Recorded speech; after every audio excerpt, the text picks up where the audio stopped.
لیکن آج فوج کا سربراہ ایک شیر دل قرآن کا حافظ ہے جس کا ایمان مضبوط ہے، اور اس ایمان کی مضبوطی کی بنیاد پہ بھارت کہتا بہت خطرناک آدمی ہے، اور میں بتانا چاہتا ہوں واقعی بہت خطرناک آدمی ہے۔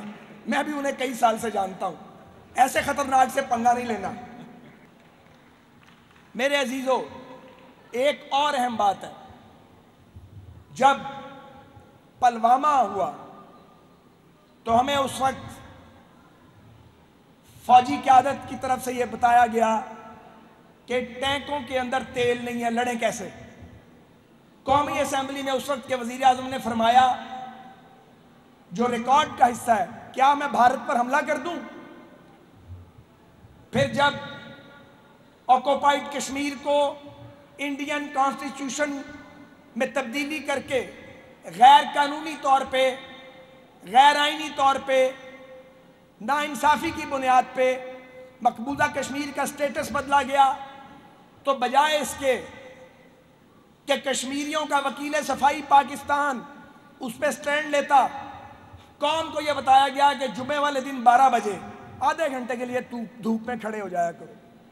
یہ ایسی باتیں تھیں جو کہ سنجیدہ قیادت ایسی باتیں نہیں کرتی۔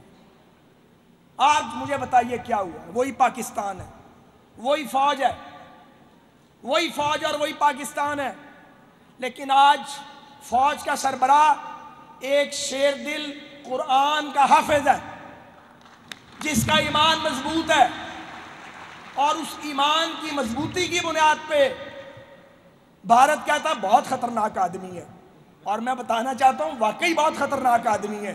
میں بھی انہیں کئی سال سے جانتا ہوں، ایسے خطرناک سے پنگا نہیں لینا۔ اسی طرح air chief is a great professional.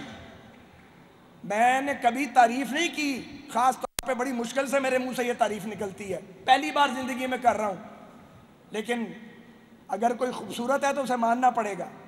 تو جو ایئر چیف ہے وہ ایک گریٹ پروفیشنل ہے، اور کچھ جو مجھے انفارمیشن ہے، میں وزیر رہا ہوں اس ملک میں 3-4 بار، کہ پاکستان ایئر فورس الحمدللہ آئی ٹی پہ ان کی بڑی کمانڈ ہے، اور ان کو معلوم تھا افواج پاکستان کو کہ ایک دن یہ امتحان آنا ہے، اور اس امتحان میں ہم نے خود بھی سرخرو ہونا ہے اور پاکستان کو بھی سرخرو کرنا ہے۔ بہت باتیں کی گئی ہیں میاں نواز شریف کے بارے میں، بہت جھوٹ بولا گیا نواز شریف صاحب کے بارے میں، بہت بڑی کردار کشی کی گئی ہے نواز شریف کی۔ جب میاں نواز شریف نے اصلاح احوال کی کوشش کی ہے، کبھی مخالف جماعتوں نے ان کو ٹارگٹ کیا ہے، کبھی ماشاء اللہ والوں نے ان کو ٹارگٹ کیا ہے، اور کبھی بکاؤ اہل قلم نے ان کو معاف نہیں کیا۔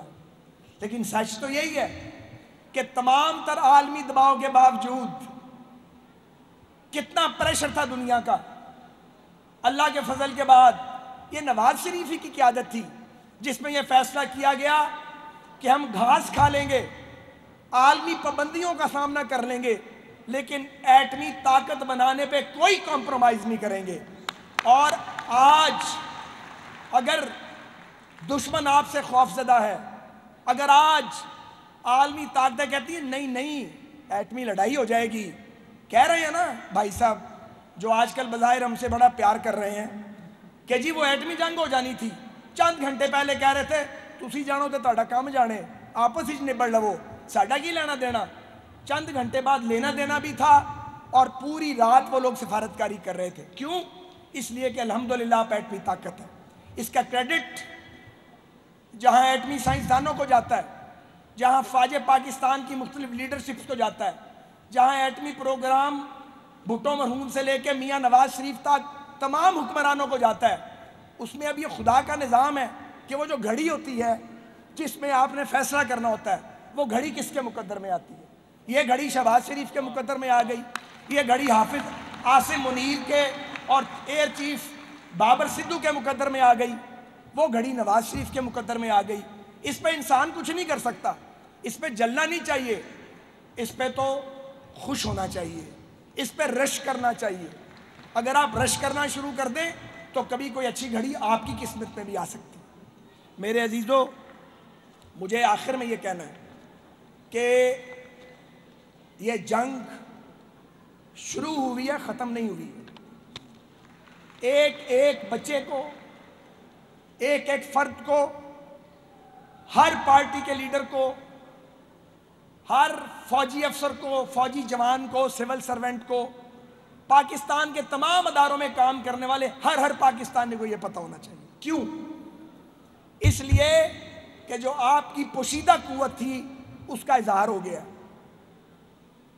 اس اظہار نے بہت ساری قوتوں کو بے چین کر دیا ہوگا، نئے جال بنے جا رہے ہوں گے، اگلے مرحلے کا کھیل شروع ہو چکا ہوگا۔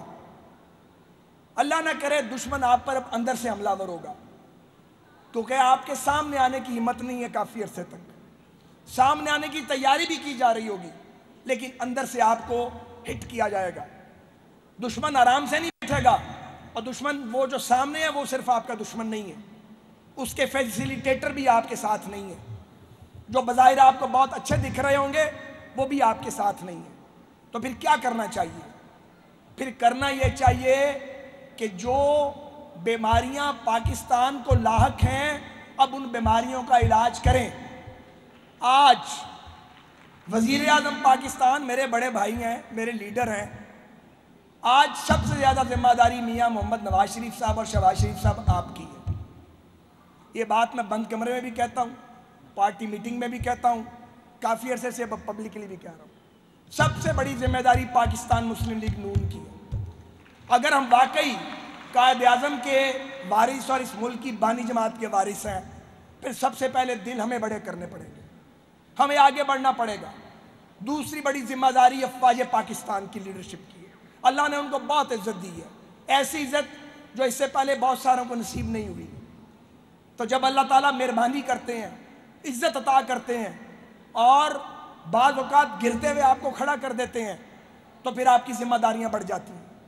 آج پاکستان کو سیاسی ہم آہنگی کی ضرورت ہے، پاکستان میں سیاسی درجہ حرارت نیچے لانا ہوگا۔ وزیر اعظم صاحب نے قومی اسمبلی میں یہ بات کہی ہے کہ ہم بات کرنے کے لیے تیار ہیں، بات ہونی چاہیے۔ میں ایک انفرادی حیثیت میں یہ آواز بڑے عرصے سے بلند کر رہا ہوں، یہ میرا فنڈامنٹل رائٹ ہے، بات کرنی چاہیے اور دوسروں کو بات سننی چاہیے، اور بات کسی شرط کے بغیر ہونی چاہیے دونوں طرف سے، کیونکہ جب شرطوں سے گفتگو ہوتی ہے وہ کبھی وہ بیل منڈے نہیں چڑھتی ہے۔ ہمیں اپنے ملک کے اندر ہارمنی لانی ہے، اور ایک اور مکالمہ یہاں چاہیے، وہ چاروں فیڈریٹنگ یونٹس کے درمیان مکالمہ ہونا چاہیے، مقابلہ نہیں، مکالمہ، سندھ، کے پی کے، پنجاب اور بلوچستان، تاکہ یہ منترا بھی ختم ہونا چاہیے کہ پنجاب کھا گیا، پنجاب کھا گیا۔ ایک بات تو ثابت ہو گئی نا کہ کشمیریوں نے اور پنجابیوں نے جو وار فرنٹ پہ ہم 77-78 سال سے بیٹھے ہوئے ہیں، پوری جنگ لڑی ہے، لڑی پورے ملک نے ہے، پر پنجابی اور کشمیری پیچھے تو نہیں رہے۔ اب یہ الزام اتر جانا چاہیے۔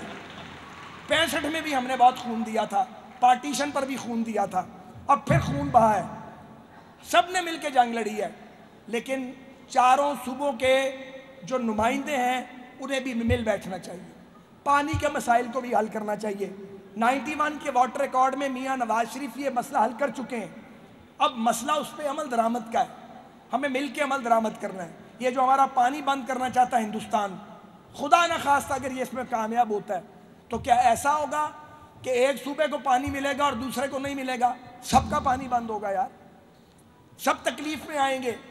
تو میں یہ کہنا چاہ رہا ہوں کہ اب وقت آ گیا ہے کہ سیاسی مفاہمت کی طرف بڑھا جائے، اب وقت آ گیا ہے کہ جنہوں نے ہتھیار اٹھائے ہوئے ہیں ان کے ساتھ وداؤٹ اف اینڈ بٹ پوری قوم مل کے لڑے اور اپنی فورسز کے ساتھ کھڑی ہو جائے۔